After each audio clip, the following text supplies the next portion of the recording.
Sveicināti! Mani sauc Monta un es esmu ieradusies Madonā, lai noskaidrotu iedzīvotāju viedokli par dabas kapitālu Madonas pusē.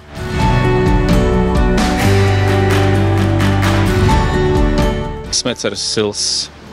Tur mēs ar bērniem šeit aizbraucam, tur pakustēties un tam līdzīgi. Varētu būt arī Rāciņa ezers, piemēram. Nu, tā man personīgi pašam. Vispār Madonā ļoti daudz skaistu vietu ir. Pašā Madonā noteikti Mīlestības graviņa un Priežu kalniņš. Smeceres sils, laikam.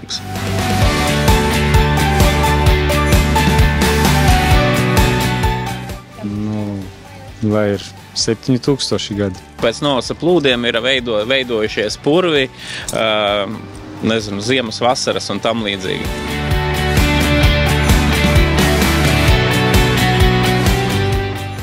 Godavārds nezinu. Nezinu. 312 metri, ja nemaldos.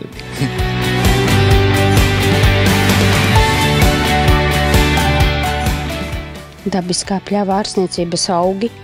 Varbūt kādas Jāņa zāles, nezinu tiešām. Manuprāt, nav nekā labāk, ja tur tajā pļavā tiešām ganās kaut kādas aitas, kazas un, nezinu, stirnas un govis un viss kaut kas tam līdzīgs. Un, nu, tas tā kā priecē sirdi. Skaisti, ko jau saglabājam nākotnē kaut kādas pļavu ziedu sugas un pļavu augu sugas.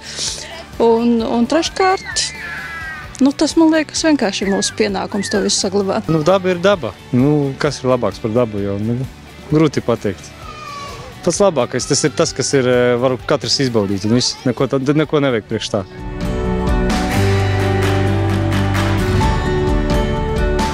Nav ne jausmas, nē. Nē, nav dzirdēts. Nē, nepārāk. Nē. Tas izsaka kaut ko, nezinu, kārtīgo, kaut kādu mūsdienu piegājienu kaut kam tam līdzīgi, ja?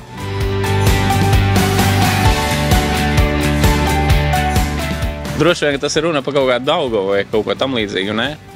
Upe. Daugava vai Gauja. Tas ir vai nu ceļš, vai nu apvārsnis.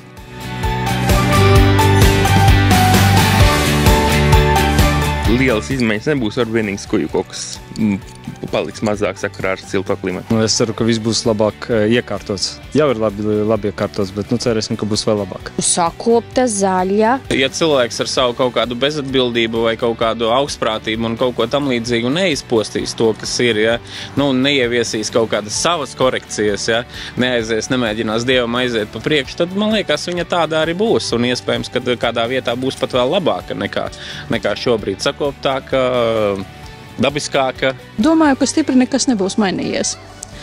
Jo pie mums ir raduši cilvēki saimniekot tā, lai tā zaļā zona arī būtu tāda adekvāta.